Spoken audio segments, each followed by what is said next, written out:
Hi guys, it's me. So this is just a video about me talking to you guys about a god or my godfather that passed away 2 years ago. I told you guys about him on my What's in My Purse video, and so this is just a video of me talking on how he passed away and what happened. Um, so let's get started. Um, so pretty much it was a Tuesday night. I slept at around like 9:30 or so, and so did my parents because we had school and work the next day. And so um my brother, my second brother, was still downstairs, and I think he had just got home from work.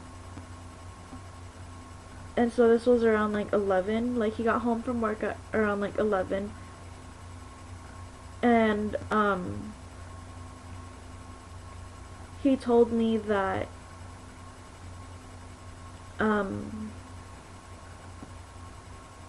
my mom's sister, so my godmother too, like, she's my godmother. My godmother Gina um called our house and said to my brother that picked up the phone. He told my brother that my godfather had passed away. And so my brother, like, he didn't have anything to do, or like he didn't know what else to do but cry. And so he just pretty much ran upstairs and woke up my parents.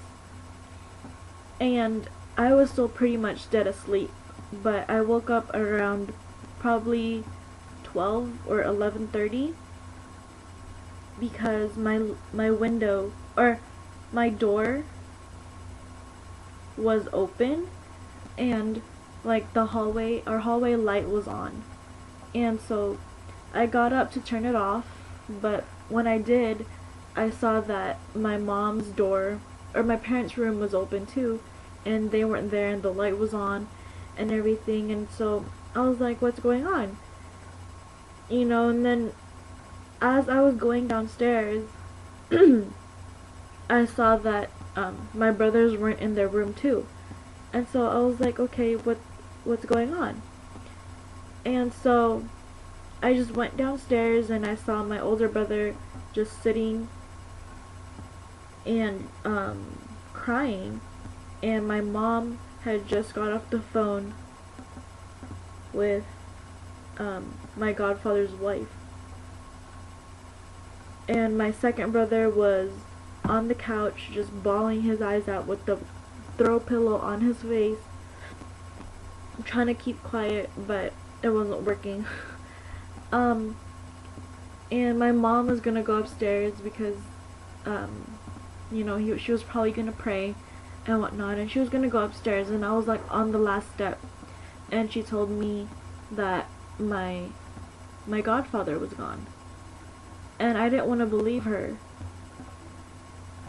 Like, I just literally was just like, no, that's not true, that's not true. We just saw him like February, and this happened April. And so I was like, this can't be true, this can't be true, no, that's not true, that's not true, I'm not believing you. And my dad called me because he was on the couch just trying to keep his tears in, but he couldn't. And he told me that he really was gone, and that he passed away from a heart attack in the bathroom. And when I heard that, that's when I started crying. That's when I felt this, I just felt like tears in my eyes, and I didn't want, I didn't want to be downstairs. So, I mean, like, I didn't want anyone to see me cry, pretty much, because that was just really a big shock to all of us, because he passed away April, and we just saw him on February. So it was just really a big shock to us. And even to me, it was like a really, really big shock. And it hurt me a lot because he was like a second dad to me. He was like a second dad to my brothers too. He treated us like his own kids. He gave us pretty much everything we wanted. Well, not really, but he gave us like a lot of things. Like every time he comes down here from San Francisco, he gives us anything. He is like, he worked at Walgreens in San Francisco, so he just pretty much like gets everything that he can, and he brings it down here when he comes down and gives it to me and my brothers and my cousin. So when my dad told me that, all I could do was actually, like, all I could really do was cry. Like, all I thought about was all of the good memories that we had, all the memories that I remembered when he was still, like, when he was still alive. And the memory that I loved was the last, like, jam sesh that we had at my uncle's house. He's a really good guitar player, and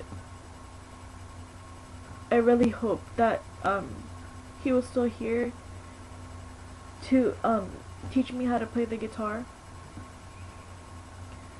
But yeah, like that's really all I could do was cry. And when my dad told me, I just pretty much like ran upstairs, ran into my room, and just started bawling. And I did not sleep until probably like 4, and I had to be up at like 6 to go to school at 7. And so I pretty much didn't have any sleep. I couldn't concentrate in school and whatnot. And so when I got home, I cried even more because my brother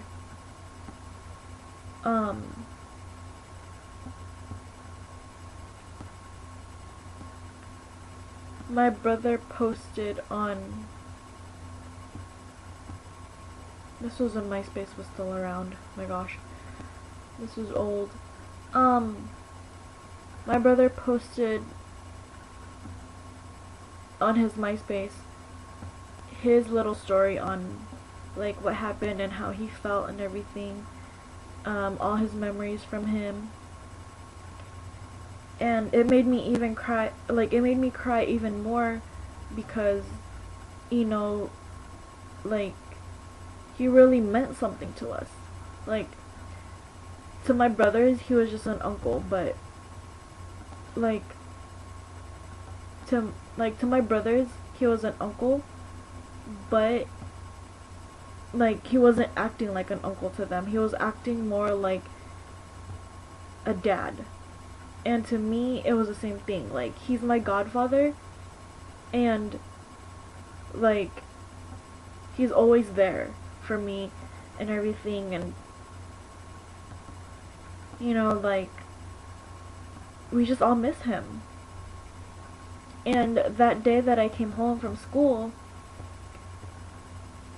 like, my brother had just came home too, and it made me, like I said, it made me cry even more because he made that letter for him, and he made a shirt that we were gonna wear for his viewing, because my mom had called us and said that her and my dad had planned that we were gonna drive up to San Francisco on Friday.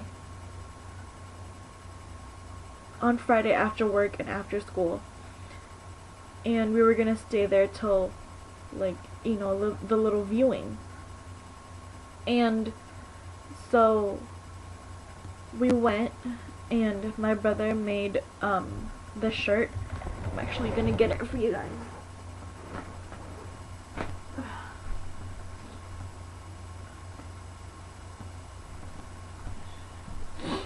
My brother made the shirt. It says in loving memory of Zenon Noni Sison. The date is 7/9/1954 to 04/09/2008. So he was pretty young when he died. So that's that. Like, that made me cry even more, because that's just, you know, like, he really meant something to us. And then this one, his wife gave it to me,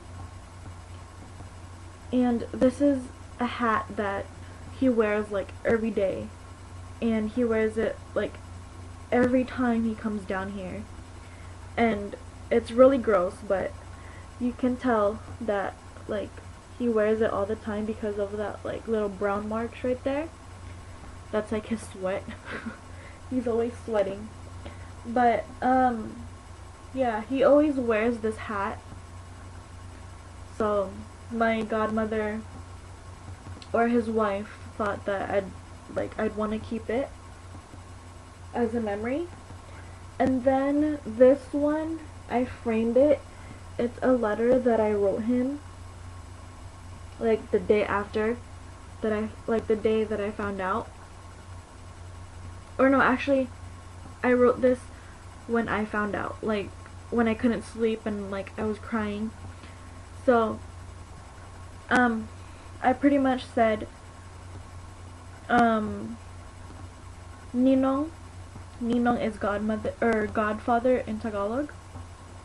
And so I pretty much said, Ninong, I was so shocked when I found out from Mom that you were gone. I didn't believe her. But when Dad told me that you passed away from a heart attack, I couldn't help myself but cry. I liked how you always treated me, Kuya Jet and Kuya JJ, like your own. All the little pasalubongs that you gave, no matter how small, cheap or expensive, you and Ninong Cora always had something to give, and I always enjoyed getting every single one of them. I will never forget the time I used to pull out your white hair, and you would give me $1 for every three that I pulled out, teasing you about giving me my Christmas money, even when it wasn't Christmas. When I asked you for that, you would always just laugh and walk away. Until now, Ninong, I didn't know what that meant. All the cooking that you did every time you guys came down to visit, that's what I always looked forward to when I knew that you were coming down. All the corny jokes you told, forever I will keep them in my heart. I never got the time to tell you this, but I was one of your biggest fans when it came to playing the guitar. I'm so glad that Kuya JJ and I had that last time to hear you play at Uncle Boy's house. I just can't believe that you're really gone after just seeing you in February. I was so shocked when Mom and Dad told me. But I know now that you're in a better place. So, until we see each other again, Watch over us, Kay. I love you. Rest in paradise. I'm gonna miss you. Always, Janine. So, I pretty much just keep this because I know that he is always watching over us. I know he's watching over me right now, watching this video. Or recording this video, sorry. And,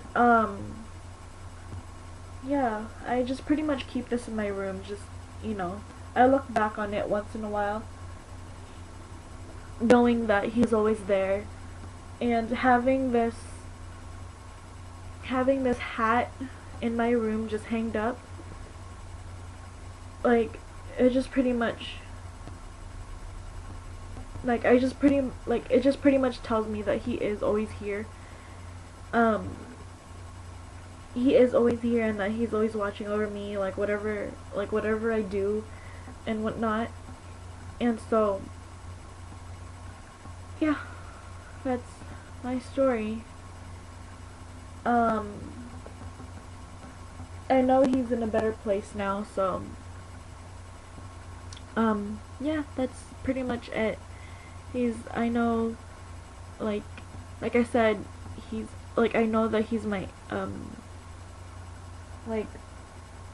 I know he's my angel. I was really close to him, so that's my story. Thanks for watching. Bye. Don't forget to comment, rate, and subscribe. Bye.